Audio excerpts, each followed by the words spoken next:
lost the first game in the Boston series well and got a little better. Then we lost 2 more, got a little better. Everybody just breathe.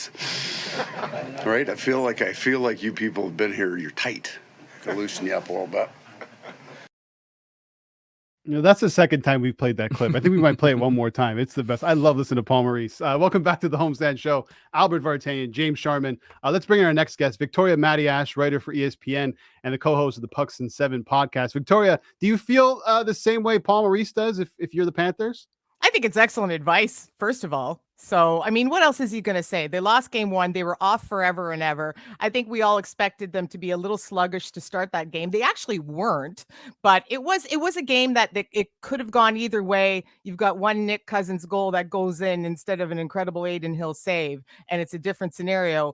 I think Paul Maurice realizes that his team, he would never admit it out loud and you wouldn't expect him to, but his team doesn't quite match up depth-wise with the Vegas Golden Knights, especially on defense, but up front as well.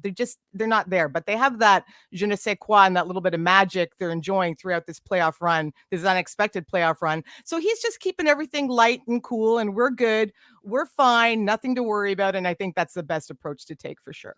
And that's been the whole MO through the entire playoffs, right? No pressure. We're just enjoying ourselves. We shouldn't really be here. Do you actually believe it? I mean, listen, it's coming from the top there with Paul Maurice. He's saying the right things. The players say the right things. But in that room, there must be some tension. I think by this point, I think you can ride the narrative, the David versus Goliath thing for a couple of rounds. One round for sure. The Boston story was great. And then the Toronto Maple Leafs. Now you beat the Carolina Hurricanes and you beat them solidly. Like that was an extremely short series. I think the narrative, the David versus Goliath thing, and we're not supposed to be here. It's very similar with what's going on with their counterparts down in South Florida with the Miami Heat. Mm-hmm. You keep on hearing Jimmy Butler over and over and over again say, oh, wait, nobody thought we were going to be here. Well, you can't keep on saying that. You can't be underrated forever. Eventually, you're going to be properly rated, right? And I think at this point they are. I don't think anybody sees them as huge underdogs anymore. I don't think they believe it, but if you listen to Matthew Chuck, he said since, game 1 that they always thought that they could beat everybody. And I think you do need to have that mentality, especially if you get into the playoffs in any sport, not just the NHL. You need to have that mentality, and it's been working for them. So if the narrative has been working, you're not going to drop it now, right? You're going to keep on writing. Nobody expected us to be here. Yeah, okay, whatever. It's good. Yeah, whatever you say, Paul Maurice. Let's talk about Sergei Bobrovsky. So allowed 4 goals for the first time since the first round. Do you think that those 10 days of rest hurt No, Bobrovsky at all? I don't think it had anything to do with it. I think Vegas played him well. I think just getting the body in front of the net and then also the blue liner shifting back and forth, and you didn't know what look. And they got Bob moving a little bit, and that was very noticeable, especially the second half of the game. You could see more of that. So Florida has to come up with an answer for that for sure. Not necessarily even moving out the screen right in front, but to do something with the player that's further back near the point. And don't give them as much mobility as maybe they'd like to, because they're messing with him a little bit. But I think he'll be fine. It's game 1. They felt each other out a little bit. I thought Florida could have won that game. Again, one amazing paddle save that doesn't happen. Oh. And, then Panthers have the advantage and it goes in a different direction. And I think it was closer than the score indicates. Where do you rank that Adin Hill saves in terms of playoff saves? Pretty good. Huge, right? That's a series-changing save.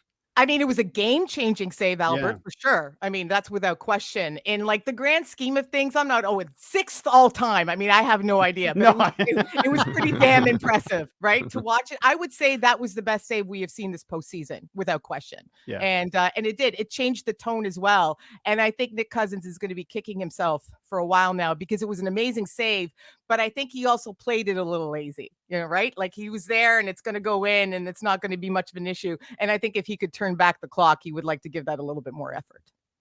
Is Adin Hill, is he the real deal? Or is it one of those crazy playoff stories where, he finds his form at the right time and then becomes really, really average on a huge contract for the rest of his career? It's so funny as sports fans, James. We always want to have the story. He's either a superstar, we've never seen such an amazing performance in our entire lives, or, he's just doing enough. I think it's somewhere lies in between. I think he's doing a pretty good job. I think the defense in front of him is excellent. He was one of the better players in game 1 for sure. And if you look at his numbers, they're very impressive. But then when I read people who are smarter than me with the underlying numbers, the analytics, they point out that the saves weren't that tough tough. They weren't, and that's a lot of credit to the players out in front of him, right? So I will say this. Aiden Hill is doing an excellent job. He's doing exactly what he needs to do. I don't think he's been on par with some of the other performances we've seen this postseason. Sergei Bobrovsky tops that list, but he's been exactly what he's needed to be, and that's why they're up 1-0. We were just talking about Bobrovsky, and you mentioned how Florida needs to figure out a way to stop those shots from the point and bodies in front of the net. How do they do that?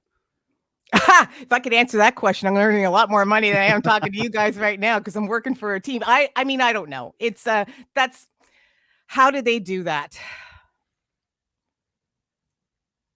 I don't know if you're focusing as much I mean, obviously you have to focus on the player in front of the net because you also have the opportunity for tips and rebounds and all the rest of it. But I think you have to be a little bit maybe more aggressive in your own zone in terms of not giving so much time and space to the player, near the point and giving them too much time and opportunity. Maybe just kick it up and up. I think the Panthers have enjoyed so much success this playoff run because they have been aggressive. They've been aggressive in all three zones. And I think they need to maybe do a little bit more. Go big or go home in this respect. You're going to get burned. You're going to get burned. But if you continue to let Vegas run it around like they are right now and how they are managing in their offensive zone, I don't think this series is going to last very long.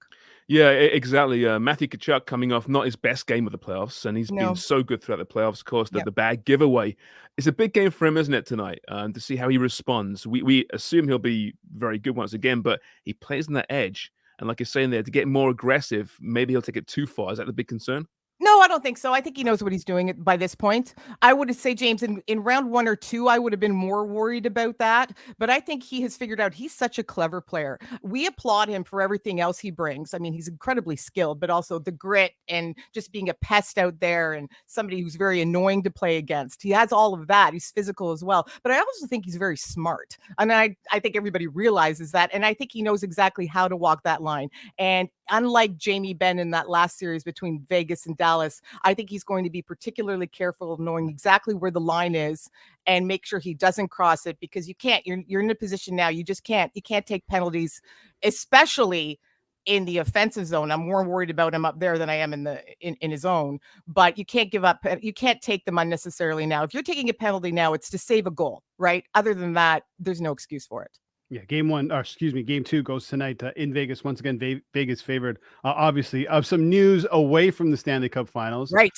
One Mike Babcock looks like he's coming back. Reports are saying that he's going to be the next head coach of the Columbus Blue Jackets. The location and the team, very interesting. Not a hot media market, and I think that's probably what Babcock wants. Your thoughts on this appointment to be? It confuses me. It confuses me a lot, Albert. It's when you're in a position like Jarmo Kekalainen is and you want to bring somebody in and you've got a good young team with a lot of young, talented players, and you turn to somebody who was legitimately fired for creating a toxic work environment with his last team. I have no idea how these players are going to respond to him. I don't get it. There's so much young talent. And how are even not the younger players? How is Patrick Laine going to play for Mike Babcock? How are they going to get along? Like Patrick Laine is a funny duck in his own right. And now you're going to bring somebody in who's notorious for not being a player's coach. I mean, ask Mike Commodore, ask Johan Franzen what he thinks about this hiring. Ask Jason Spezza. I mean, there are people who could come out of the woodwork and Mike Modano. Not give the most goal. Mike Modano, that's right. That's another one. I mean, it's just this whole school of thought of ruling with fear and manipulation. I think it's come to pass. And I think we've realized it's not the way to do it anymore. You watch a team like the Carolina Hurricanes and you watch these players who would virtually run through a wall for Rod Brind'Amour and how effective that is. And then here's Columbus again with so much young talent. It was Sillinger and Johnson and Marchenko and all these young guys that are great. And this is who you're bringing in to mess. I don't know. Unless Mike Babcock has completely changed his approach and his philosophy to coaching at age 60, I think that's difficult. Unless he has, I am really, really confused by this appointment. Yeah, but I mean, Paul Maurice spoke about this, about, taking a step away from the game after Winnipeg and coming back a different type of coach. Yeah, you can still growl here and there, but you just can't do it like you used to. Maybe after, a year or two coaching college hockey, maybe Babcock has learned about the modern athlete and he'll be this reformed character. Be one of the success very stories. Generous of you. It's very generous of you to think that way, yes. Maybe. Do you know what? Maybe it's again, when this becomes official, and it sounds like it's going to shortly. I know there's some contract issues. Again, he's still under contract with the Maple Leafs. I don't quite understand all of that, why they can't just tell us, but that's for other people to figure out. Once this does become official and we hear from both of them, I think we're going to be in a better position to pass judgment on the move altogether. We'll see what he has to say. Can we ask you quickly? You went around obviously last week here. The whole Dubas tree Right. living soap opera. We really enjoyed it personally. I think it was amazing. It was amazing, right? Yeah. It really was, and it's not going anywhere. This could be a rivalry for some time. What did you make of the Gong Show? Oh, I love it. I think it's fantastic. But I think sport is spectacle. It's entertainment. It's nothing to be taken. I take my sports very seriously, but not seriously enough for it to be too serious, right? Like, it's still spectacle and entertainment. And I thought that day, and I've done a few appearances for since then. We also covered this in our latest Pucks and Seven. I love Petty. I think Petty is so fun because Petty is generally harmless. Right? Nobody's really hurt. But to actually make the announcement of not only hiring Kyle Dubas as for the same position that his previous boss Shanahan holds with the Maple Leafs, because I thought he was going to be GM. I didn't think he was going to be president of hockey operations, right? To not only hire him for that position, but to make the announcement 15 minutes before it's coming out to speak. I loved it. That made my entire day. That might have even made my entire week. I thought it was fantastic. I love it. More drama, please. I love it too, right? The NHL, I think the NHL needs it as well. I mean, think about it now. The Leafs Penguins, it could be game 5 of the regular season is now must watch because of this, you know? Oh, yeah, exactly. I mean, it was so planned as well. I mean, I'm sorry. I'm not this, all this, oh, no, it's just a coincidence. No, No. Not They knew exactly what they were doing. Of course and they did it completely intentionally because they could have waited a couple of hours. They could have waited till the afternoon. None of it mattered. Of course, it was intentional. And I love it. And we see so much more of this in other leagues with the NBA and the NFL in particular. Right. And overseas football is a completely different story when it comes to this. It's great. We don't get enough of this in hockey. And I think we're going to attract more fans right across the continent, right across the globe, if there's more entertainment, and this was entertaining. When it involves the Leafs, it stings that much more too. It amplifies things. Yep. So Victoria, you're fantastic as always. Thank you so much. Thanks for having me, guys. I love it.